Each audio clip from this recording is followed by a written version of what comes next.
Bueno, buenos días, señor consejero. En primer lugar, gracias por atender a esta petición de comparecencia y, bueno, de juntar, ¿no?, estas dos peticiones que eran variadas en temática y, por lo tanto, que nos llevan a tener que restringir un poco todos los tiempos y a cuadrar las intervenciones.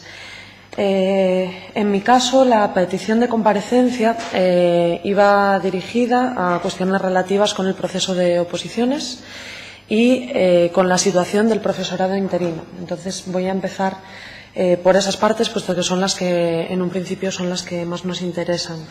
Y, en ese sentido, respecto en concreto al profesorado interino, la primera pregunta pues es casi obligada. El Parlamento asturiano aprobó una proposición no de ley relativa a la promoción de un nuevo acuerdo de interinidad por parte del Gobierno, a la que aún no se ha dado cumplimiento. Por lo tanto, la pregunta sería si van a cumplir con el mandato del Parlamento asturiano al respecto del profesorado interino.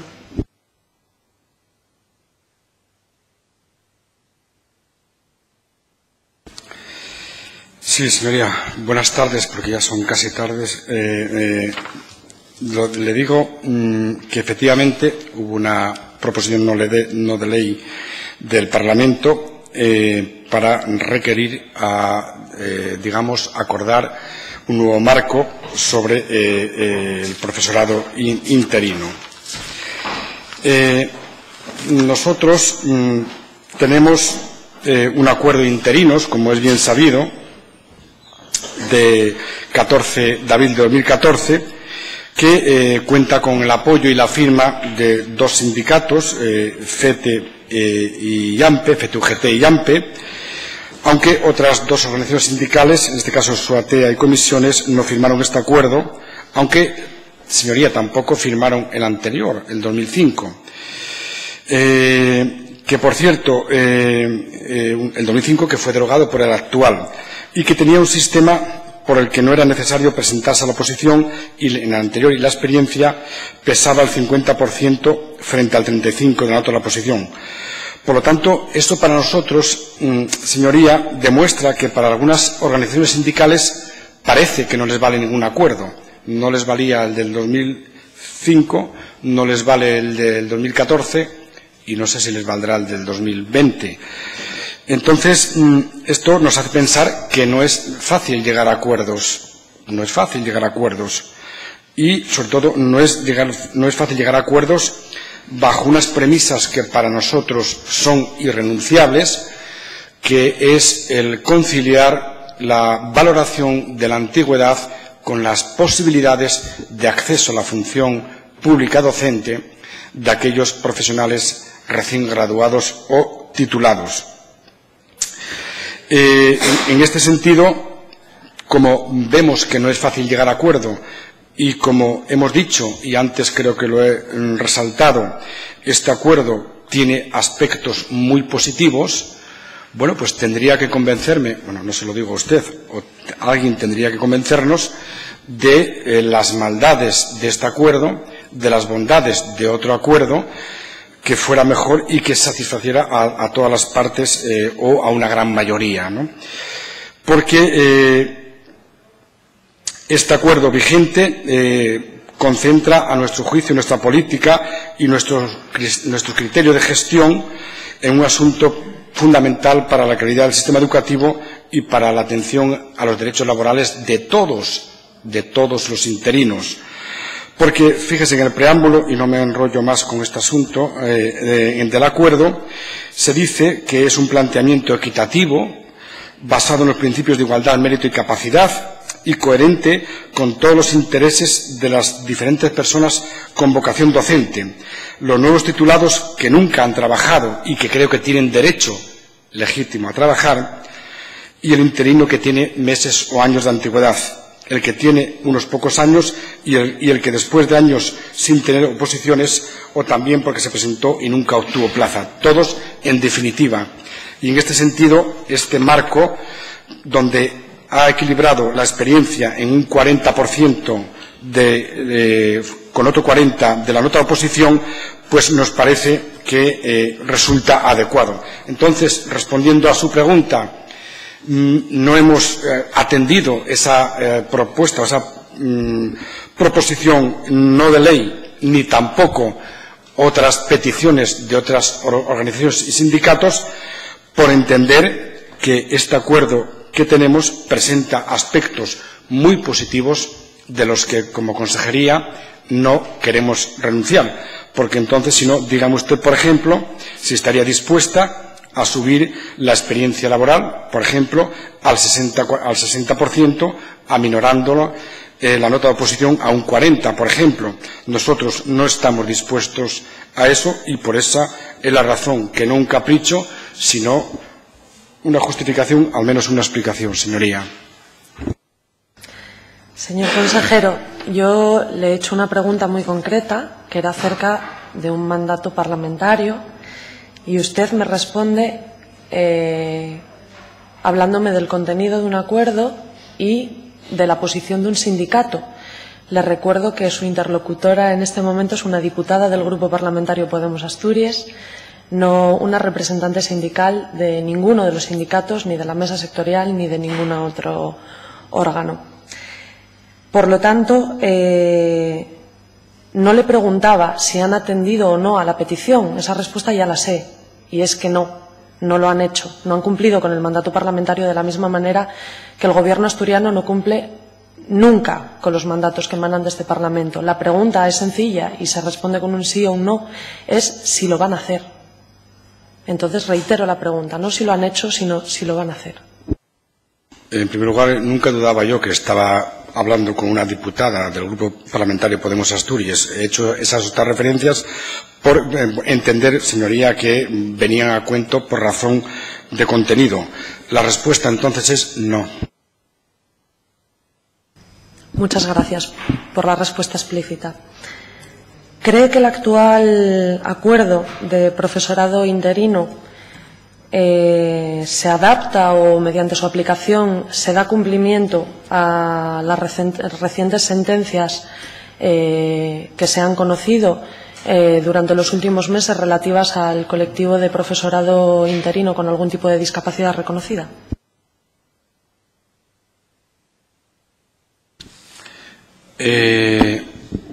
Señoría, las sentencias a que se refiere para nada contravienen el acuerdo que de manera unánime hemos alcanzado con los 5 sindicatos referidos a la reserva de plaza en las listas de interinos resultantes del procedimiento de oposición en aquellas especialidades que fueron objeto de convocatoria. De hecho, señoría, le recuerdo que antes de dictarse la primera sentencia, nosotros, siguiendo un compromiso y una petición de la Cámara o de varios grupos parlamentarios, quizás el suyo también, habíamos dicho que estábamos trabajando en la reserva de plazas para profesores con discapacidad en las listas de interinos resultantes del procedimiento de selección. Y lo hemos cumplido, señoría. Y quiero recordarle, por si no lo sabe o no lo ha entendido de la misma manera que nosotros lo entendemos, digo nosotros, consejería, que la segunda sentencia para nada entra en el fondo del asunto.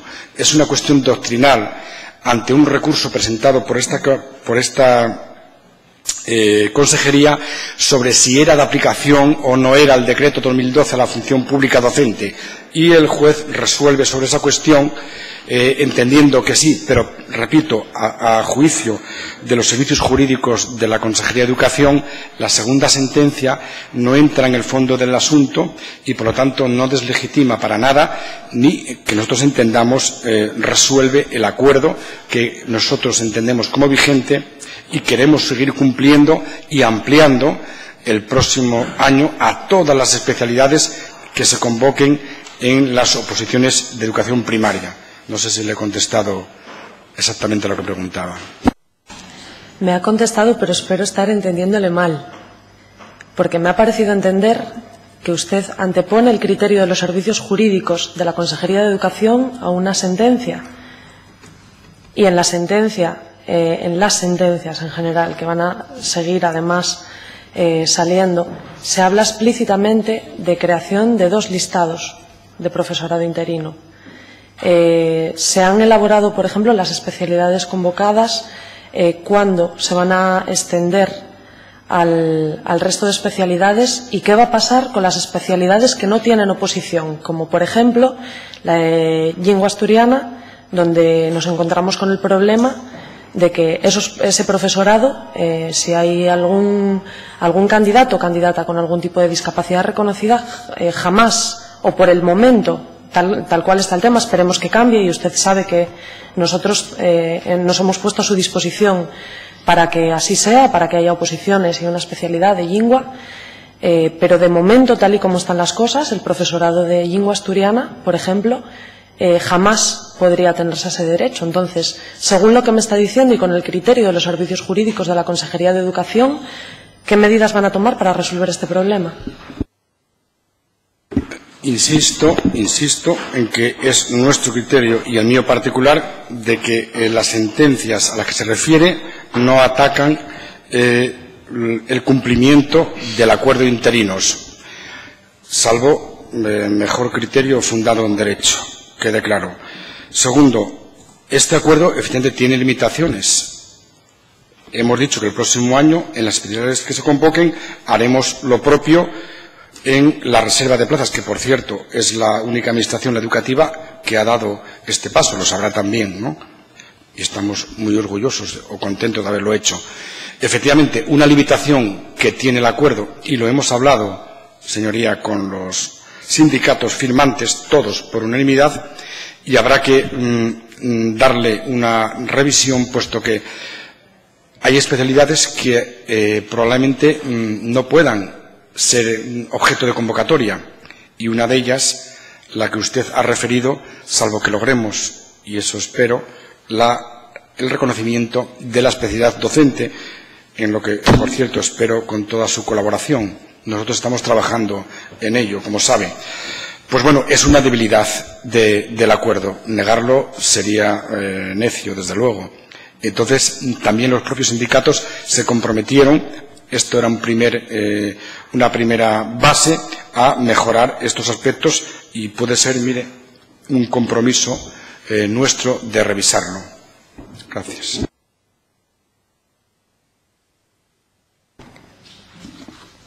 Respecto al acuerdo actualmente vigente, ¿me podría recordar si cuenta con algún objetivo concreto en torno a la integración de profesorado con discapacidad?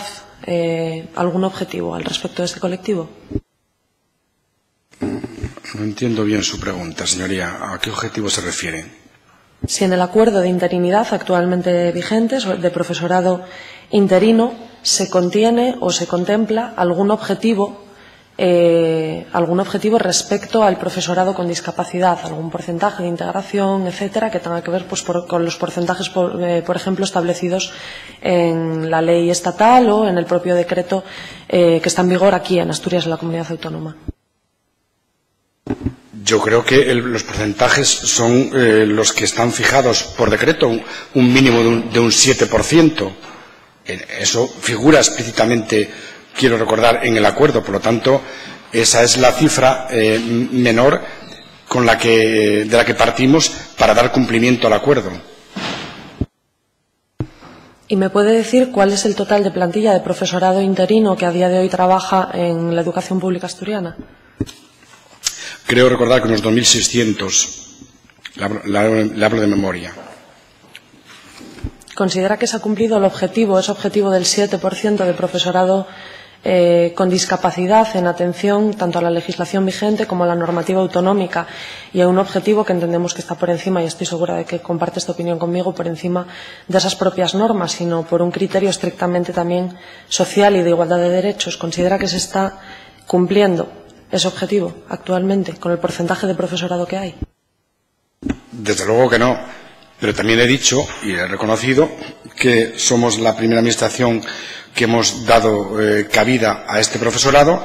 Hemos dicho que seguiremos incrementando su presencia en las especialidades que sean objeto de convocatoria, y le he dicho que también estamos dispuestos a mejorar el acuerdo con el reconocimiento de aquellas especialidades que no sean o no puedan ser objeto de convocatoria. Le quedan 5 minutos, señora portavoz. Gracias.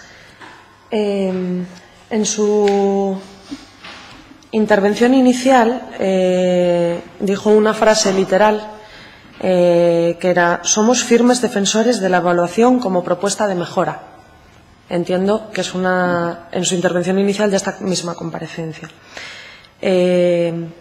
Extendiendo esta valoración o esta apreciación al caso que nos ocupa, en el caso de la evaluación docente, ¿me podría clarificar o acotar a qué profesorado se aplica actualmente? Entiendo que se refiere a la evaluación docente que está vigente. Se aplica, señoría, como todo el mundo sabe, al funcionariado de carrera que lleve al menos 5 años de ejercicio como funcionario. Se aplica, por lo tanto, únicamente a aquel profesorado que tiene una plaza y se excluye al profesorado interino. Es obvio. ¿Qué opina en este caso de las recientes sentencias del Tribunal de Justicia de la Unión Europea respecto a la estabilidad del personal funcionario interino, que serían de aplicación, por tanto, a los interinos docentes asturianos? ¿Y qué medidas piensa tomar o qué actuaciones piensa tomar la Consejería para dar cumplimiento a estas sentencias del Tribunal, insisto, de Justicia de la Unión Europea? Vamos por partes, señoría.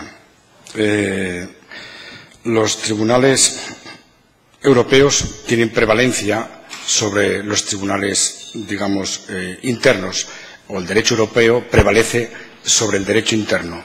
Eso es obvio.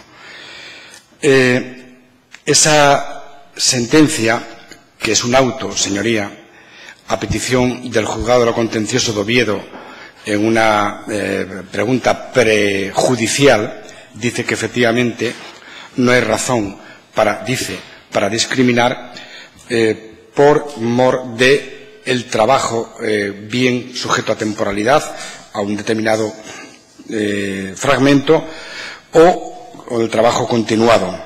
Por lo tanto, ¿qué procede ahora? Lo sabe como yo, esperar la sentencia del Tribunal de lo Contencioso Administrativo, que entiendo que no podrá ser contraria, por lo que le he dicho antes, al auto del Tribunal de Justicia. Cuando tengamos esa sentencia, la estudiaremos y, en su caso, la aplicaremos. Pero, como me preguntó mi opinión, yo tengo que decirle, y efectivamente lo que usted ha dicho, que yo he dicho, estoy convencido de ello, la evaluación y siempre para la mejora, por su naturaleza, esta evaluación docente, señoría, estuvo pensada para los funcionarios de carrera docentes sujetos a una plaza en propiedad, a un tiempo no sujeto a fragmentación, y no para aquellos funcionarios interinos no de carrera docentes que, por circunstancias que todos conocemos, pueden ver interrumpida su labor docente, bien porque desisten y van a otros destinos, otras comunidades, bien porque, por circunstancias muy a su pesar, no son contratados el próximo año por la Administración. Digo que esa era la razón inicial. No digo que sea la justificación perfecta, pero esa era la razón. Y yo sigo siendo un defensor de esa línea. Pero, repito, esperemos la sentencia, ahora sí sentencia, la estudiaremos, veremos los pies de recurso y decidiremos. Así, con toda tranquilidad, señoría. Tiene 30 segundos, señora portavoz. De acuerdo. Me gustaría preguntarle varias cuestiones, ¿no? Y es precisamente una de ellas sobre lo que comentaba de los interinos y la evaluación docente.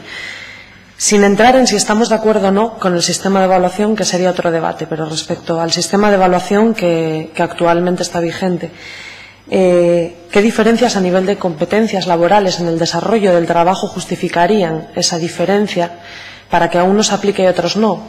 Porque entendiendo que la evaluación es de la función docente y no del carácter laboral que tenga el trabajador al respecto de la administración, no acabamos de ver cuál es la justificación para excluir a los interinos, puesto que sus labores son exactamente iguales que las que desarrolla un profesor con plaza. Por lo tanto, podría preguntarle, bueno, estamos fuera de tiempo, dejo la pregunta en el aire para si quiere responderla o si no se la formularé en otra ocasión y tendremos tiempo para debatir sobre ello también.